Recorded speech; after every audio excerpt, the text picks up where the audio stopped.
अस्सलामुअलैकुम रहमतुल्लाहि वबरकातु। જે લોકો હજ 2024માં અથવા તો ઉમરામાં ભવિષ્યમાં જવાના છે એમના માટે મોબાઈલ રિચાર્જ કઈ રીતને થાય છે કે જે ઇન્ડિયન નેશનલ જે છે એ ત્યાંથી કઈ રીતને જે છે એ કાર્ડ લઈ શકે. તો સૌપ્રથમ તમારી પાસે વિઝાની કોપી હોવી જોઈએ, હજ વિઝાની અથવા તો ઉમરા વિઝાની. અને તમે જે કાંઈ બી છે એ જો અત્યારે જે લોકો હજમાં જાય છે એમને 40 દિવસ આપવામાં આવે છે. 40 દિવસમાં ત્યાં તમને જે છે 30 દિવસનું રિચાર્જ આપવામાં આવશે. એટલે અત્યારે અહીંથી તમે 10 દિવસનું જે એરટેલ જે છે એ 899માં 10 દિવસ જે છે એ સાઉદી માટે 100 મિનિટ ઇનકમિંગ અને આઉટગોઈંગ આપે છે અને 1 GB નેટ આપે છે. 10 દિવસ બાદ તમે જે છે એ તમે એસટીસી, જેન અથવા મોબાઈલી, આ જે છે સાઉદીની મોબાઈલ કંપની છે, તો તમે ત્યાંથી જે છે એ એસટીસી જે છે એ સારું હોય છે. તો એ 35 રિયાલથી લઈ અને 115 રિયાલ સુધી, એટલે કે 115 રિયાલ વાળું તમે જો રિચાર્જ કરાવશો તો 30 દિવસ માટે તમને 50 GB નેટ આપવામાં આવશે અને 180 મિનિટ જે છે એ તમને લોકલ અને ઇન્ટરનેશનલ કોલિંગ માટે આપવામાં આવશે. તો તમારા 30 દિવસ જે છે એ આસાનીથી તમારે વયા જશે.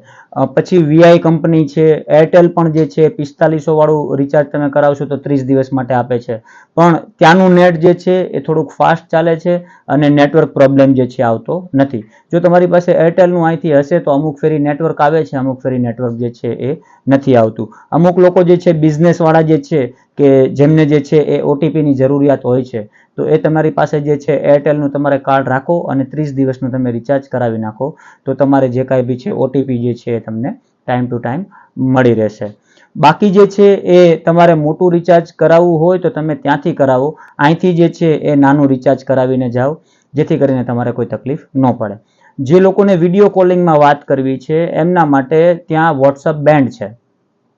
વોટ્સઅપ કોલિંગ તમે નહીં કરી શકો, વોઇસ કોલિંગ કે વિડીયો કોલિંગ તમે નહીં કરી શકો. જો તમે વીપીએન માસ્ટર તમને યુઝ કરતા આવડતું હશે તો તમે જે કાંઈ બી છે વોટ્સઅપ કોલિંગ કરી શકશો. અધરવાઇઝ તમારે ઈમો અથવા તો બોટિમ જે છે એ તમે જે છે એનો યુઝ કરી શકશો.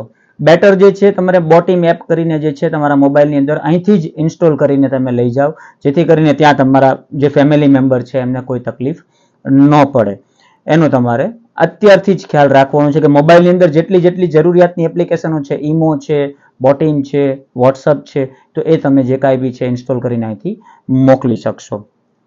બીજું કે રિયાલ, જે રિયાલ લોકોએ લીધા છે એ રિયાલ જે છે એ એમની બેગની અંદર બધા રિયાલ એમણે રાખવાના નથી. જેટલી જરૂરિયાત છે એટલા રિયાલ જ તમે જે કાંઈ બી છે એ રાખો, કેમ કે ઘણા લોકો જે છે, ઘણા હાજી જે છે એ અહીંથી રિયાલ લઈને જાય છે અને બધા રિયાલ પોતાની પાસે રાખે છે અને હેન્ડબેગ જે છે, નાની હેન્ડબેગ જેમની પાસે હોય છે એ ગમે ત્યાં ભૂલી જાય છે અને બધા રિયાલ જે છે એમના વયા જાય છે. એટલે પહેલી પ્રાયોરિટી એવી રાખો કે તમારી પાસે જેટલા અહીંથી તમે સ્ટેટ બેંક ઓફ ઇન્ડિયા અથવા તો બીજી કોઈ બી જગ્યાએથી તમે રિયાલ લીધા છે એ તમે તમારી બધી અલગ અલગ બેંકમાં થોડાક જે છે એ નાખો, જેથી કરીને કદાચ એકાદી બેગે મિસિંગ થઈ હોય તો બાકીના રિયાલ તમે જે કાંઈ બી છે તમારી પાસે હાજર હોય.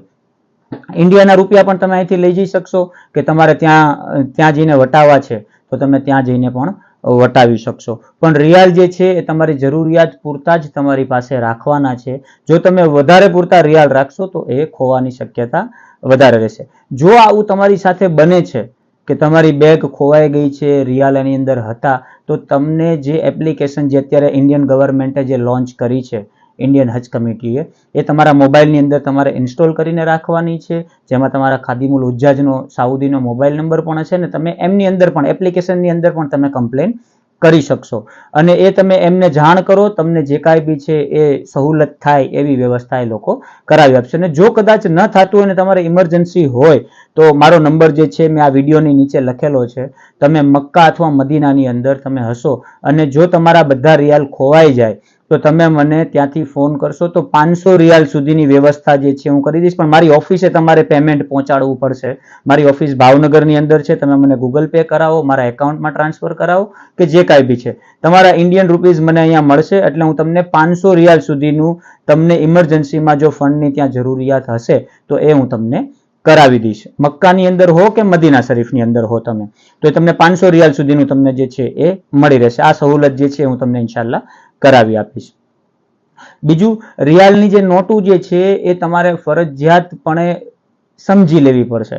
કેમ કે જે લોકો પહેલી વખત જાય છે ને રિયાલની કેટલી નોટો હોય છે, કઈ નોટના કેટલું એમાઉન્ટ છે એ પણ ખબર હોતી નથી. તો અત્યારે તમારે ગણતરી કરવાની છે કે 1 રિયાલ બરાબર 25 રૂપિયા, એટલે કે 5 રિયાલની નોટ છે તો 125 રૂપિયાની નોટ થાય એવી થતી નથી, થોડા ઘણા ઓછા થાય છે, પણ તમારે 25 રિયાલના હિસાબે ગણતરી કરવાની છે, 25 રૂપિયાના હિસાબે, કે 1 રૂપિયા બરાબર 25 રૂપિયા. 5 રૂપિયાની નોટ છે તો 125 રૂપિયાની નોટ છે. 100 રિયાલની નોટ છે તો એ 2500 રૂપિયાની નોટ છે. એ રીતને તમારે ગણતરી કરવાની છે.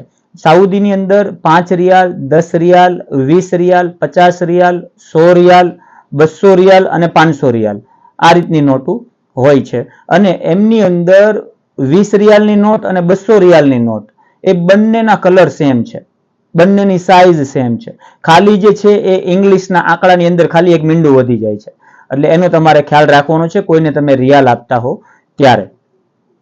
રિયાલ જે છે એ તમારી પાસે એવી જગ્યાએ મૂકવાના છે, જેમ કે તમને નાની બેગ આપવામાં આવશે હજ કમિટી તરફથી, તો એ પણ તમારા ચોરખાનાની અંદર તમારી જરૂરિયાતની જેટલી છે, જરૂરિયાત પડે છે જેટલા રિયાલની એટલી જ રિયાલ તમારી પાસે રાખવાની છે. બાકી તમારા રૂમની અંદર તાળું મારીને રાખો, કાં તો પછી તમને જે જગ્યાએ ઠીક લાગે ત્યાં મૂકીને રાખો. તમારા રૂમ પાર્ટનર જે છે એ ભરોસા લાયક જ હશે, કેમ કે હજ કરવા માટે આવે છે, એમાં કોઈ ત્યાં ખોટું કરવાના નથી. તો વિશ્વાસ બધા ઉપર રાખી અને તમારે તમારા રિયાલ સાચવીને રાખવાના છે.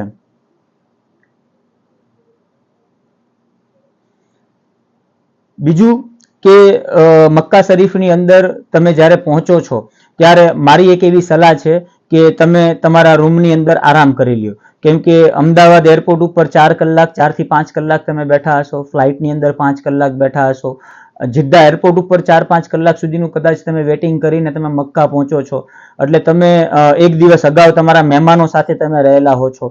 તો જ્યારે પણ તમે મક્કા શરીફ પહોંચો, અઝીઝિયા તમારા એરિયાની અંદર તમે પહોંચો છો, તમારી બસ તમને મૂકે છે, ત્યાર પછી તમે 4-5 કલાકનો આરામ કરી લ્યો તમારા હોટલના રૂમની અંદર.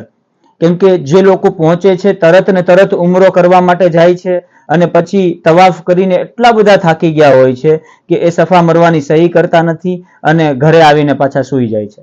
તો બેટર છે કે તમે પહેલા જ તે 4-5 કલાકનો આરામ કરીને તમે જાઓ, જેથી કરીને તમને લુત્ફય મળે ઉમરા કરવાનો અને તમારો ઉમરો જે છે તમે મુકમ્મલ ઉમરો પૂરો કરી શકો. તો આ કેવી સલાહ છે કે તમારા રૂમની અંદર 3 થી 4 કલાક સુધીનો તમે આરામ કરી લ્યો અને એક ગ્રુપ બનાવી લ્યો 4-5 જણાનું, કે 4-5 જણાનું ગ્રુપ તમે સાથે ઉમરા કરવા માટે જઈ શકો. ત્યાં મોલ્લીમના માણસો ઉમરો કરવા માટે તમને લઈ જશે, પણ મોલ્લીમના માણસ તરત જ ગુમ થઈ જશે. તમને ઉમરો કરતા આવડતું હશે તો જ તમે ઉમરો કરી શકશો, બાકી મોલ્લીમના માણસ તમને લઈ જશે. કદાચ ત્યાં એટલી બધી ભીડ હોય છે કે મોલ્લીમના માણસ તરત જ તમને જે છે એ તમારાથી છૂટા પડી જશે, કેમ કે બધા જે છે એ એહરામની હાલતમાં હોય છે. એટલા માટે તમને એક સલાહ છે બીજી કે તમે આરામ કરી લ્યો અને ઉમરો મુકમ્મલ કઈ રીતને થાય છે એક અહીંથી તમે શીખી લ્યો. તમે જે કોઈ બી મૌલાનાને માનતા હો તે મૌલાનાની પાસે જઈ અને ઉમરો કઈ રીતને થાય છે એ તમે થિયરી અને પ્રેક્ટિકલ બંને જે છે અહીંથી તમે સમજીને જાઓ, એક એવી સલાહ છે. ખુદા હાફિઝ.